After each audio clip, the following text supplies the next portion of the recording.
Welcome, everyone. I'm Robin Smith, president of the Cura Foundation. And on behalf of the Cura Foundation and the Jerusalem Ethics Forum, which is a joint initiative between the Gallian Foundation and the Elie Wiesel Foundation for Humanity, we want to welcome you today to the fourth of a series of discussions around ethical dilemmas in healthcare.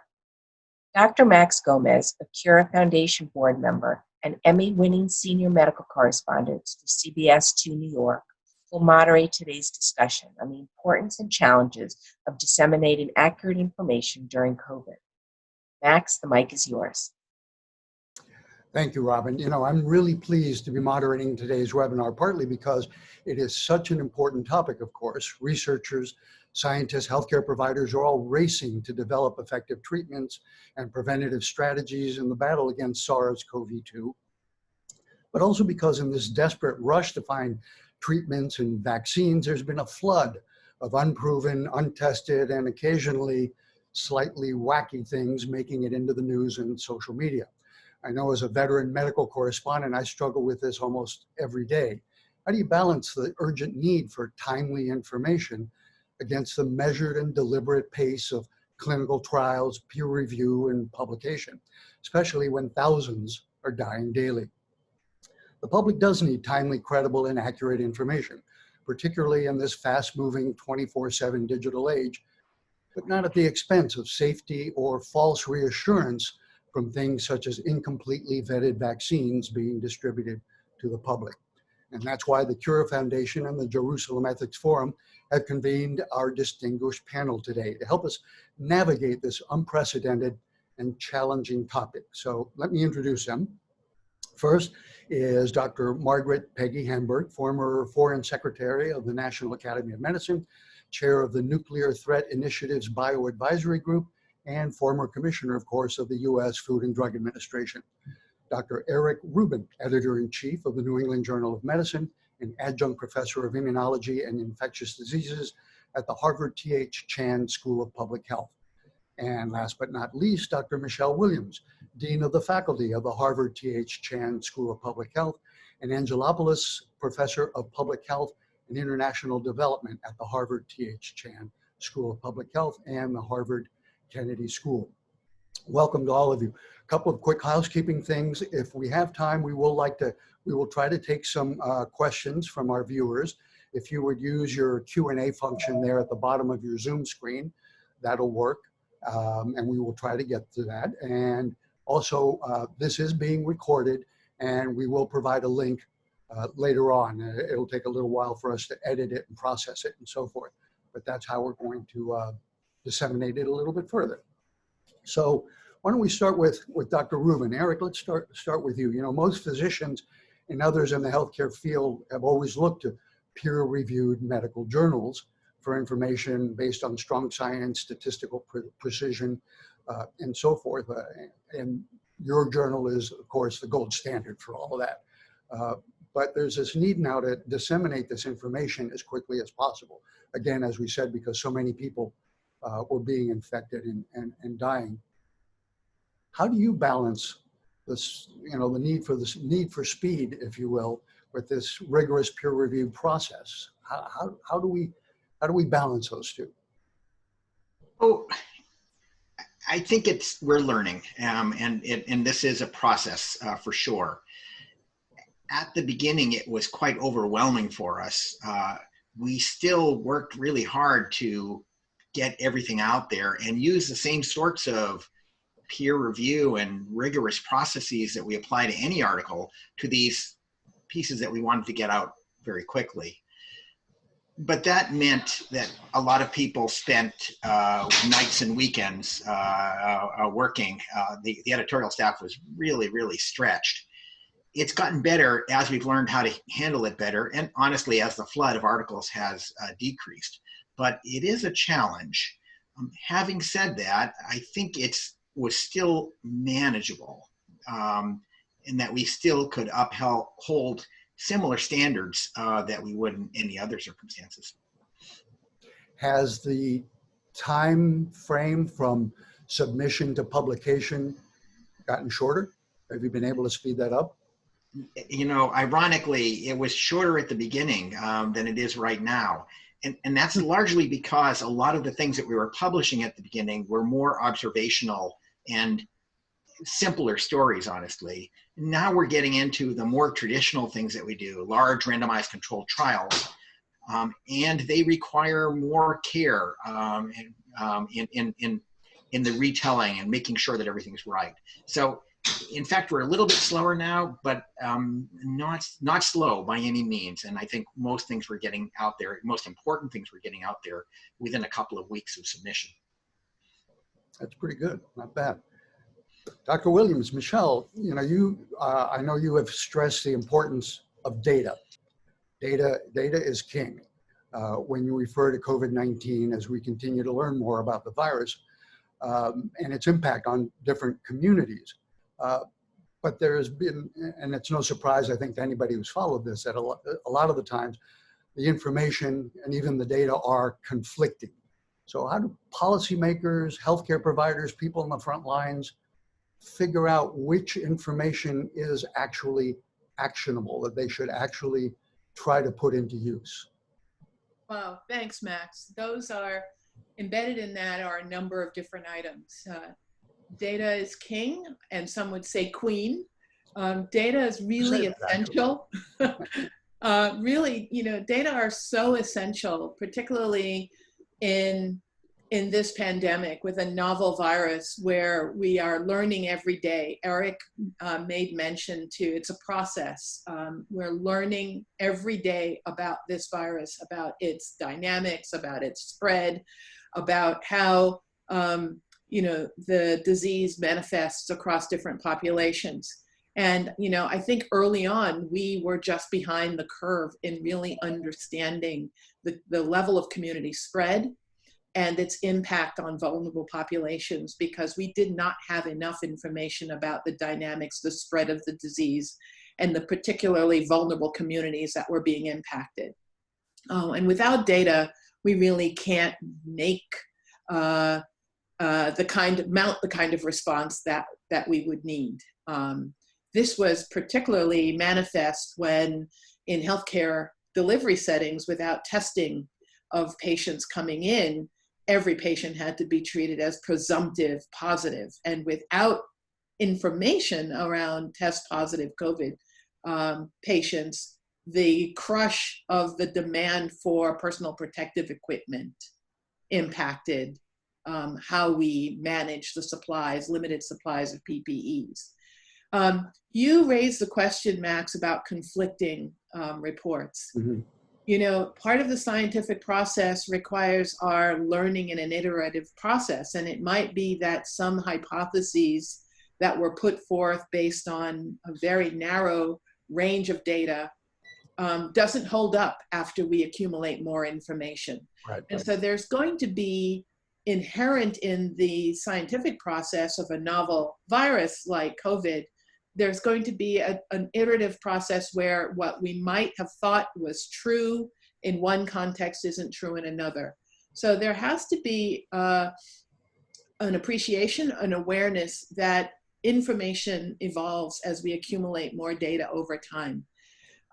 In this particular COVID pandemic, we have suffered from having inconsistent messaging and not coordinated messaging coming from our major national public health organizations. And this has complicated the information process. And I'll say one other thing, that the evolution of the outbreaks across different states at different times created necessary different narratives about where the hot spots, where the spread dynamics were, depending on whether you were in the northeast of the country or you were in the sun belt of the country. And so this has been particularly complex, unfolding levels of epidemics across the country that did not lend itself to a single national narrative. And in a time like this, you really need a coordinated, nuanced, thoughtful messaging to the public about how the epidemic is unfolding in the regional communities, local communities, and nationally and globally. Agreed. And as you said, the public, I think, does not often appreciate the evolving nature of data and evidence in a rapidly moving situation such as COVID-19. Is that something that when someone comes up with a new paper, they should address directly? Because I haven't always seen it that way, saying, we know that this is different from what you may have heard previously, but this is why we think this is now the new and best data that we have. Absolutely. For example, in the United States, when we first started to hear about COVID-19, we, particularly people in the Black and Brown community, thought this was not going to be their issue because they were not traveling globally. Right? But as community spread started to take hold in US populations, it would be important for us to message that the risk factors for transmission is not just global travel or engagement with foreigners in major tourist areas. And so the message has to be brought to a place where people live, learn, and appreciate what the risk factors are at a local as well as global level. You have to speak their language in order for them to listen and understand. Dr. Hamburg, Peggy, you get perhaps a hot potato here. As a former FDA commissioner, I'm sure that you were always being besieged by, why aren't you doing this faster? Why aren't drugs that are available here, there, or everywhere available to us? And that has now become a really overwhelming drumbeat in some ways at the FDA. How do you see this approval process at the FDA has changed since your tenure there? And the hot potato part is, has it become politicized? Well, that's such an important question. And I would say that certainly over many, many years, including during my tenure as FDA commissioner, really modernizing, streamlining, and accelerating the approval process for critical medical products, drugs, vaccines, diagnostics, was a very high priority. And we actually made a lot of progress in routine settings and also in crises like the H1N1 flu pandemic, Ebola, Zika outbreaks. But it is crucial to balance speed with scientific rigor. And I think that's something we have to hold on to, even with the urgency of our current COVID-19 crisis. Certainly everybody is looking at when will there be a vaccine, and we recognize the importance of having a vaccine or vaccines as an essential tool as we try to manage and control COVID-19, and as we hope to be able to increasingly open up and return to activities that matter to us all, whether it's school or work or large gatherings or travel. But we do have to be very careful about how we talk about the vaccine, and we have to be very careful about how we do the research to develop that vaccine. Both are very, very important. We have seen a dramatic and really inspiring mobilization of the research and medical community to address the development of important new medical countermeasures, including vaccine. It is going forward at unprecedented speed. We have to be sure that as it goes forward in this accelerated way, though, that we may take risks when it comes to investing money in something that may fail, but not take risks in the actual scientific evaluation of both whether it works and whether it is safe. And with vaccines, it's especially important because you're giving vaccines to healthy people, so you don't want to make them sick. And you're also giving people something that they will believe will provide protection, and it's very dangerous if it doesn't. So even in an urgent situation, many people have said to me, isn't anything better than nothing? But anything isn't better than nothing if it doesn't work, and worse if it makes you sick. And overpromising, wishful thinking, and politicization of the actual scientific process will not ultimately prove successful, and it certainly will not benefit the public health crisis and the economic crisis we're experiencing. I couldn't agree more. You're preaching to the choir here, because I've been saying that for a while. But let me ask you one little quick follow-up there, because I don't think enough people get this part of it. And if you would just sort of explain it for us. What's the harm in approving a vaccine that may not be very effective? Well, vaccines do vary in their effectiveness. We need to understand that so we can factor that into recommendations for appropriate use. If we approve a vaccine that doesn't work, the risk is that people will take it, they'll think that they're protected, they will not follow other precautions that can reduce risk of infection, and will in fact continue to exacerbate the chain of transmission rather than break the chain of transmission as a vaccine is expected.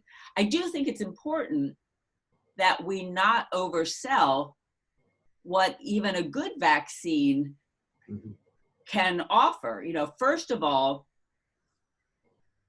should we be so lucky that the current research activities underway move forward without the kind of hiccups and unexpected problems and the natural expectation that the science may not fully develop as hoped? But if the vaccines that are on track now in phase 3 trials go on to demonstrate effectiveness and no serious adverse events, there are going to be huge challenges to gear up the manufacturing, to distribute vaccines to those who need it. The definition of the priority groups, it's probably going to take 2 doses, so the level of necessary protection is not going to be achieved immediately.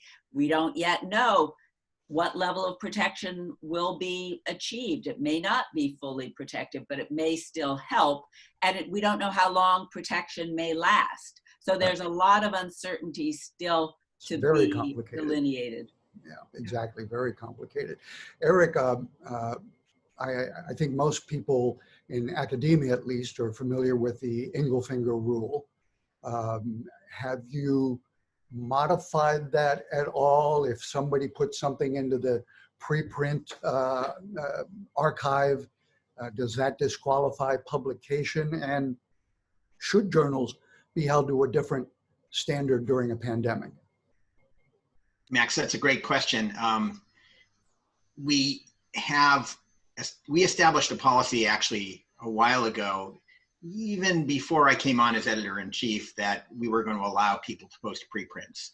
We've long allowed them to present it at medical meetings. And so preprints are fine. And since the beginning of the COVID-19 outbreak, we've encouraged people to submit preprints, and specifically, if their work has public health implications, to share it with public health authorities immediately upon, even before submission or at the time of submission, because we set that policy initially, and since then most other journals have also set that policy. The question is what to do with the information in preprints and on peer-reviewed material. And that, I think, remains complicated. Let's go for the easiest situation. Someone does a study, they submit a preprint and simultaneously submit to a journal. It goes through peer review, it gets published. That's relatively simple. Essentially, the information got out there early. The problem comes if after peer review, the answers change. And that happens frequently. Mostly they're minor, sometimes they're major.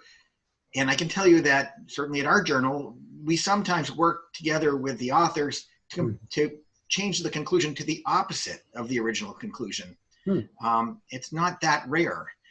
So that's one problem. The other issue is when information gets submitted as a preprint and it never gets submitted to any peer-reviewed journal. Something on the order of, it's hard to know, it's a moving target with COVID-19, but even before COVID-19, if you looked at basic science preprints, on the order of a third of them never got published. Wow. And they didn't get published because, I'm not sure why, but some of them wouldn't have held up through peer review. Mm-hmm. There are two worlds that I come from, a basic science world. And in basic science, the audience for our research is other scientists who can easily evaluate material. But the research that we publish in a clinical journal, our audience are not just other researchers performing clinical research, but physicians and their patients and people who are not as attuned to evaluating research for themselves. Mm-hmm. If you publish something in a basic science journal that's wrong, it gets corrected, or it doesn't have any impact. If you publish something that's wrong and leads to bad outcomes for patients, in the medical literature, it's harder. And I think we're going to have the opportunity to try to see what the balance is in the risk and benefit of rapid publication without peer review over the next several years. Certainly in the medical literature, this is a relatively new phenomenon, and we're still, I think, all wrestling with what to do with it. Fast is good. Fast and wrong is not so good. Right, right. Particularly, as you said, in a clinical journal where, and of the New England Journal of Medicine stature, wrong becomes implemented or becomes, Bible. And I think that's right. Yeah, Max, there might even be that it's not necessarily wrong, but it's not generalizable to other populations. Mm-hmm. And so in times of COVID-19, when not only clinicians and researchers are paying attention, deep, close attention to what's being published, everyone is. There is not necessarily the appetite or the skill set available to appreciate the fact that you need replication, and replication across many different populations, geophysical populations, ethnic, racial group populations. And so it's sometimes not even about being wrong or right, it's just that it's not generalizable. You can't take the results and extrapolate it to other populations not included in the study. And just to add one other thought to the complexity of this discussion, we live in an era where, the modes of communication and the different types of media, including social media, are now so robust and so instantaneous that good information and bad information can get out to very broad audiences very, very quickly. And when it, in fact, is wrong or bad information, it's much, much harder to correct than in the old days when the New England Journal could just publish a retraction of an article, or could provide an updated new article that addresses some of the earlier concerns about broader understandings of the implications of a study. So we really live in a very complicated age in terms of both the wealth of information that is accessible, but it comes with danger too. Eric, yeah, sorry, Max. I totally agree, and I think that I want to give a shout out to for us, we write for a relatively technical audience, an audience that can understand the medical speech that we use. We don't write for the general public, and that isn't who we see as our audience, rightly or wrongly. And yet, as Michelle pointed out, it's the general public that's looking at our work right away. We have traditionally relied on the media to translate for us. And I've got to say that the mainstream media has done an excellent job through COVID-19. If you look at the things I know best, which are the things that we publish, and what's published in the New York Times, what shows up on major television networks, then they have then people have presented thoughtfully with a lot of the caveats that Michelle had mentioned. But our work is showing up in multiple places simultaneously. And as Peggy said, there are excellent sources for information and there are less excellent sources. And I think that even information that's very reputable can get filtered through in a way that sends the wrong message, and many times simply because there wasn't the sophistication to look at it. So I think that our media in general are serving us well, and our social media is a really mixed conclusion. Yeah, exactly. And Peggy, as long as you got a little bit ahead of me, but as long as you brought up the question, let me throw it out to you guys. And I don't know that there is an answer, but Eric, as you said, there's some excellent sources of information. And Peggy, you said, I think there are some excellent sources of misinformation out there. And social media, for me anyway, ranks right up at the top of that. What can we do anything about that? How do we combat that? Because I got to tell you, there is so much bad stuff out there. Well, I'll jump in, but I can't say that I have the answer. But I will say that it's broader than just bad information. Having been FDA commissioner, it's also bad products. You know, the internet is a purveyor of many, many things. And I've seen in crises and in routine times, you know, the wealth of counterfeit and substandard products that are sold over the internet, and in a crisis that always ramps up. So we did struggle when I was at the FDA with how to address that, and it was very, very hard because it's like playing whack-a-mole. You can close down one site, but it opens up somewhere else with a somewhat different name and logo, whatever.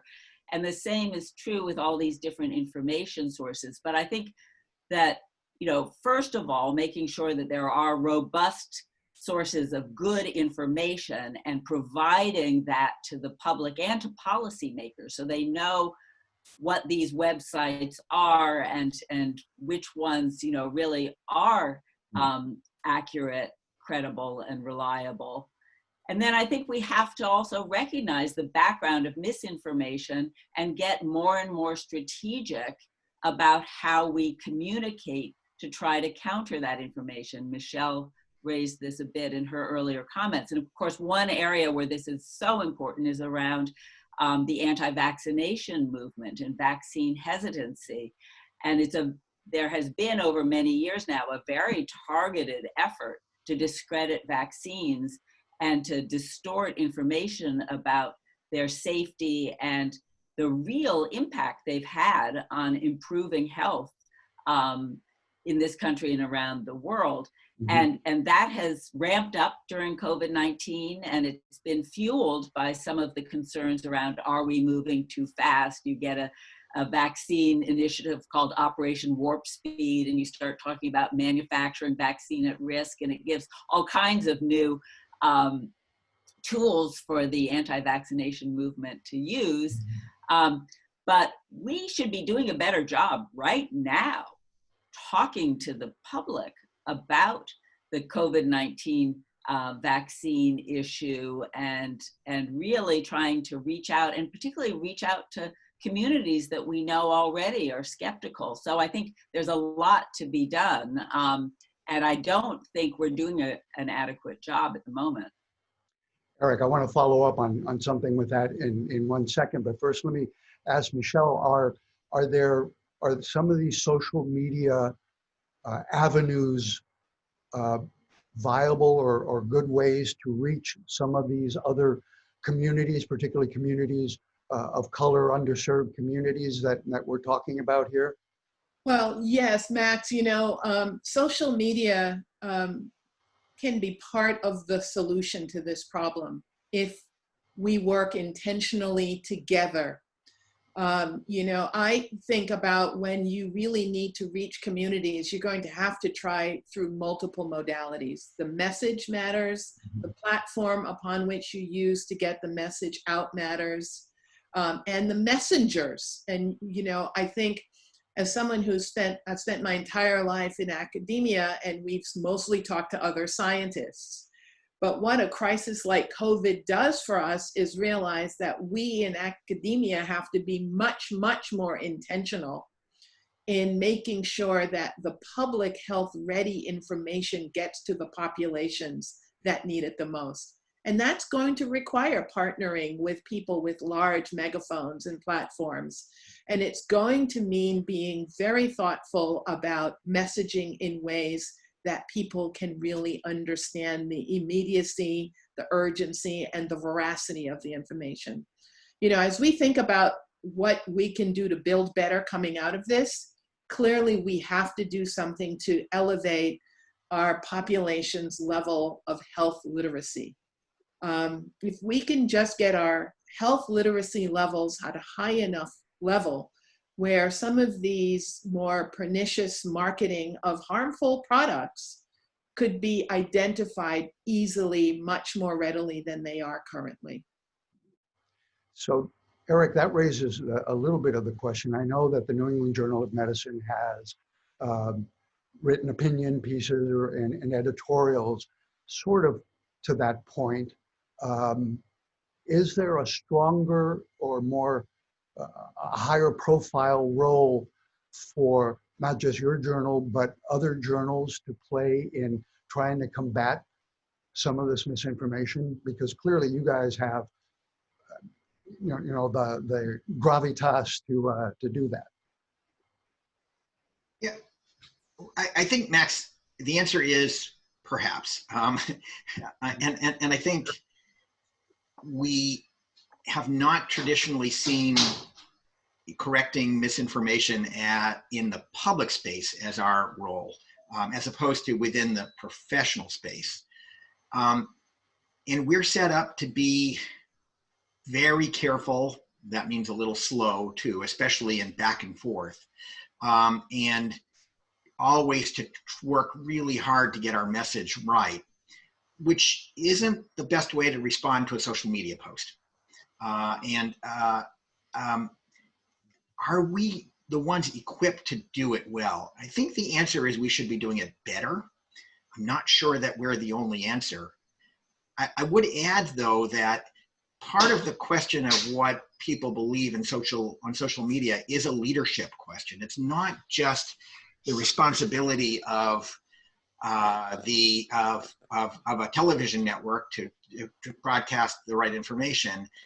It's also the responsibility of our leadership to say there are sources that are more reliable, and as soon as people are told here's an outstanding source of information, which isn't an outstanding source of information, then they understandably come to rely on it. So I think it's not just us in the media; it's also a broader political and cultural question.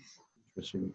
So, Peggy, I want to come back to you about the anti-vax movement in just a second. But Michelle, let me give you a different hot potato, if I may. That what about schools and colleges reopening? This has become so controversial, both understandably with teachers, students, parents. There are strong arguments on either side. How do we get the kind of information out that will let people make a reasoned decision about this? Yes, it's just such a complicated situation, and we're all living through a variety of different scenarios unfolding across the country as we speak. So I would say, you know, the first level of consideration has to be what is happening with the spread of coronavirus in the community that houses a particular school district. If you're in New York City, where the community spread of COVID-19 is really currently well controlled, it's under 1% positivity. The consideration around school opening is going to be very different in New York than, say, in Houston, Texas, where the community spread is much higher. It's about 15% positivity. And this is, again, where decision-making around how one would position to open schools safely, and that really is the overarching question. How can we open schools with a full understanding that we're protecting the health of the students, the staff, and the faculty, and families connected to the children and individuals working in the school setting? It has to be, first and foremost, looking at where the community spread levels are. The other thing is there are multiple guidelines, including the CDC's original guidelines for how to safely open schools. And sadly, it's become politicized, and that's why this is a hot potato question. But there are basic steps that could be done to begin to safely imagine how you could open schools within communities where the spread of the virus is brought under some level of control, less than 5% positivity rate. Ensuring that personal protective equipment are available, ensuring that the distancing, social distancing is still very much an option that is practiced within the school setting, ensuring that one has appropriate ventilation and air handling capacity, being able to open windows and allow for air circulation, and being very thoughtful about the availability and the capacity to do the deep cleaning and periodic cleaning that would be necessary to reduce the risk of spread. Other countries have opened schools with very little reactivation of the circulation of COVID-19. And the Denmark model is one example where, again, with good information and a good execution of opening schools with the steps of hygiene, distancing, air filtration, and pods, have allowed schools to open without accelerating the spread of the virus in communities. It's doable, but it's not going to be one size fits all. Doable, but also not inexpensive, which is going to be a big issue for a lot of school districts, I'm afraid. Right. Peggy, let's go back to the anti-vax movement. So I reported on, a couple of weeks ago, a poll that was coincidentally a CBS poll, but I would have reported it anyways, that something close to 70% of respondents nationally said that they would either wait to see how an approved vaccine plays out or not take it at all. So if we assume that we do have a safe and effective vaccine, it's going to be relatively useless if we don't have more uptake. How do we combat that? Well, that is enormously concerning and very, very sad, because I think we all appreciate how much vaccines over decades now have mattered to improving health and well-being in our country and around the world. And in this particular global pandemic, the value of a vaccine can, and I believe will be, enormous. But as you point out, it will only matter if people have trust and confidence in the vaccine, if they have access to the vaccine, and if they take it. So I do think we need to take that data very seriously. We need to be really developing the right kinds of messaging and engagement of individuals and communities and thought leaders in communities now in order to help support better uptake. And we have to really be able to reinforce the trustworthiness and the scientific rigor of the process. And that involves really transparency of data and decision-making around the vaccine development process. That means bringing in external experts, I think, to engage in that process, because questions, have been raised about political pressures, et cetera. it means, you know, that we really can't have science being done by press release. You know, some of the vaccine information we've been getting so far has been as much from PR channels as from, you know, published journal articles. I think we really need to pay attention to the seriousness of this issue, because I think the vaccine efforts are moving forward in ways that hold such promise, and it will be an essential tool as we struggle to control COVID-19. It will be something that will make a difference in terms of the global control if we can also support both the availability and the take-up of vaccine around the world. But we need to be really seriously addressing the concerns you raised and working in ways that Michelle so nicely laid out. It's the message, it's the platform of the message, and it's the messengers. And we need to engage all of that to make the power of vaccines available to people. Exactly what I was going to say, that you need those opinion leaders to really be put out the message, and the messenger makes all the difference in the world, which in a way transitions or segues, Eric, into a question that we just got here from one of our viewers. Do scientific journals need more thorough or bigger, stronger social media plans to curb misinformation and be proactive with their published findings? Do you think journals would be open to a plain language summary of results at the end of papers for studies that are likely to garner interest from the general public? That's an interesting question, I think. What's your take on that? So I think that the several journals do have plain language summaries right now. We do not yet, but it's certainly something that we have considered and will be considering. I think that there are two ways that we should be approaching this. One is trying to do a better job ourselves of communicating with the public.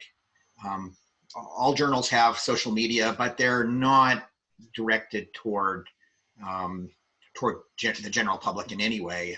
And they're not as sophisticated as certainly some of we don't have a TikTok channel yet, for example. But I also think that that we need to enable our media partners to do the best job they can, because you can't necessarily summarize a study in a soundbite.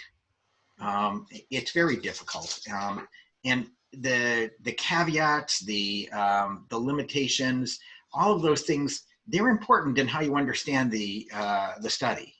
And we can do that in a more expanded way with editorialists and such for a sophisticated audience. Perhaps we could do plain language summaries of editorials, and that would make a lot of sense. But I think that we still are likely to rely on sophisticated medical writers and medical reporters to tell the story, and tell the story in a very independent way. They don't have any stake in it. Now, we obviously decided to publish something. We have some faith in the results, but an independent observer should look at it. It really gets to Peggy's point about independent voices. Having outside experts opine on things is very important, even things that we think we've done a very careful job with. So I think that our direct communication through social media is a piece of it, but it's only a piece. Yeah, if I may, I would say this is the perfect place where partnerships are really important. And, you know, I think this is a place where public health, which, you know, essentially is an evidence-based empirical discipline that tries to draw information from all, you know, from the basic science to the behavioral science to influencing policy, can play a bit of a role in helping be that middle space where deeply clinical and biological sciences can be translated into stories and narrative that's appropriate for a wider audience. And I think the platform can be varied. It can be podcasts. It can be, a conversation like this in Zoom.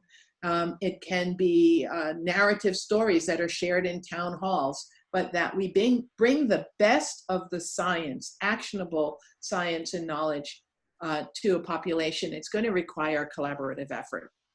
Yeah, I think that's a good lesson, is that no one medium or channel or approach will solve the problem. We need all of these multiple approaches: podcasts, social media, plain language, editorials, and so forth.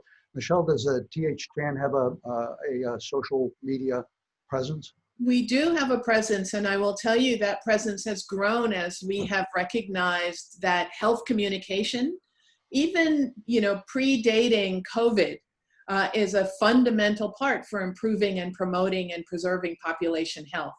But what COVID has done for me in my capacity as dean of the school is realize that we really do have to up our game. We have to be much more intentional in training our scientists to more effectively communicate broadly. I mean, we will continue to communicate science to scientists, but to also promote the skills and the interest and the desire to reach a broader audience when appropriate. And then also to partner effectively. So we've partnered with the New England Journal, for example, to engage in a conversation that keeps the private sector close to public health. The crisis, if there's a silver lining, has really allowed people to understand and appreciate just how important it is a task to effectively communicate. And doing that using our platforms, all of us, the scientific journals, the academic programs, and the platforms that exist in the private sector are critically important. Excellent. I see we are just about out of time, and I always like to ask our panelists for a little take-home pearl of wisdom or nugget. And Peggy, let's start with you. What's our take-home message here? Well, let me build on what Michelle was just saying. This is a critical time for us to recognize the importance of applying science and data to the problems before us. Right now, it's COVID-19, but we face many, many big challenges in the world, from climate change to food and water security to proliferation of weapons of mass destruction. We need to recognize that these big challenges have solutions, but that those solutions really are science-based solutions. And we cannot afford, as a nation or as a globe, not to actually respond to data, not to take action when we have data about problems, and not to apply and harness the best of science and technology to solutions that will be meaningful and enduring. Excellent point. Excellent. Eric, a brief pearl of wisdom, please. I think that sometimes it's hard to see things evolve. And the kinds of information we had available to us early in the epidemic are very different from the kinds of information we have now. And the quality improves. That also means the answers change. And I think we all have to be comfortable with the fact that scientific information isn't static. But we're seeing all that, the pace of change compressed into a very short time. And that can be very difficult to deal with. What was right before may not be the best answer anymore. So I think that we have to help, we all have to help our the professionals who deal with this information and the general public understand that things change, but they change for the better. And we can see that happening right now. Excellent. Good. Michelle, take us home. I'm going to say leadership matters. As we struggle to reopen our schools, re-engage our economic centers across this country, the one thing that this pandemic has done for us, particularly here in this country, is underscore just how critical leadership matters. Coordinated, transparent, science-based response to this crisis can get us through this. But leadership really matters. And we have little pockets of this where we can see the quality leadership bringing back some level of normalcy until the vaccines and the treatments come online. And so I'll say leadership matters. It brings the best of our society to bear on a challenging generational problem. Thank you. Thank you. My little quick pearl of wisdom is that it's all well and good for those of us in academia and even in media and so forth to realize what needs to be done, but we need all to be, all of us, including our viewers, Johnny Appleseeds, if you will, and continue to spread the word. Don't just sit back in our offices or in our academic areas and let somebody else do it. We've all got to be part of this particular solution. I want to thank our panelists today, Drs. Rubin, Williams, and Hamburg, for what I think was a really interesting discussion. Thank you all. And on behalf of the Cura Foundation and the Jeff webinar series, we thank all of our viewers today for joining us today. And in the meantime, please stay safe and stay healthy. Bye-bye.